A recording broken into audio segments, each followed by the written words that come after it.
नमस्कार दोस्तों। अब हम सब हमेशा अलग अलग अपने अपने कार्यों में लगे रहते हैं।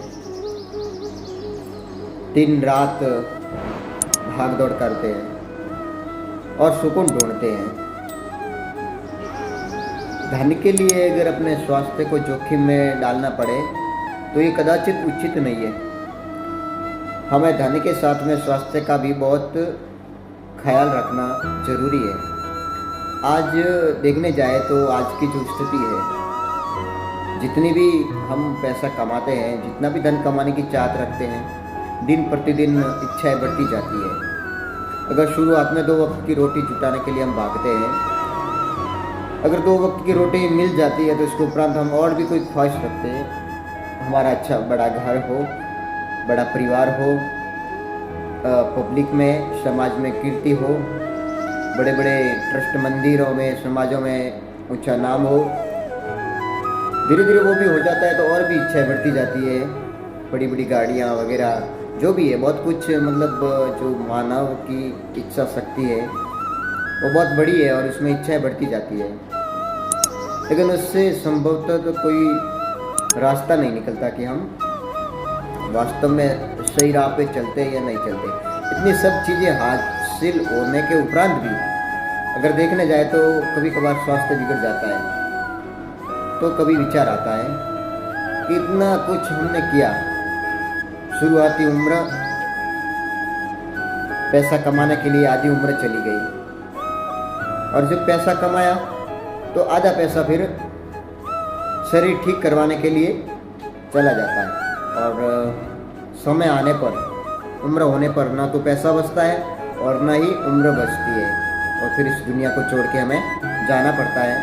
और किस स्तर में हमने, किस संघर्ष से हमने आगे काम किया है, इसका कोई मतलब नहीं निकलता।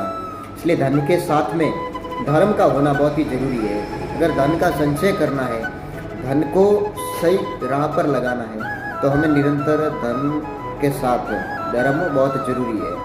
जैसे कि सत्संग, कीर्तन, गौ कृपा, गौ सेवा, कई आश्रमों में धनदान और भी ऐसे अच्छे अच्छे नेक कार्य करते रहेंगे तो दुआ लगेगी। हर एक जीव मात्र की, गरीबों की सेवा है, पीड़ित मूक पशु पक्षियों की सेवा है, तो उसमें जितना हमें आनंद आएगा, सुकून मिलेगा, वैसा कहीं भी सुख संपत्ति में, अर्थात सुख संपत्ति में नहीं मिलेगा। लेकिन धन बहुत कमाओ, मेहनत करो। आज के इस युग में बिना धन के कोई वैल्यू नहीं है।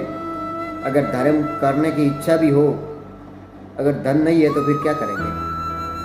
कोई रास्ता नहीं है। श्रम कब तक करेंगे? जब तक श्रम होता है श्रम कीजिए, श्रम दान कीजिए, और जब धन मिल जाए तो धीरे धीरे धन दान भी करते रहिए। उम्र होने पर श्रम दान नहीं होगा। इसलिए निरंतर आप वास्तविकता में प्रवेश कीजिए, सत्संग, हरि नाम स्मरण में यकीन कीजिए। और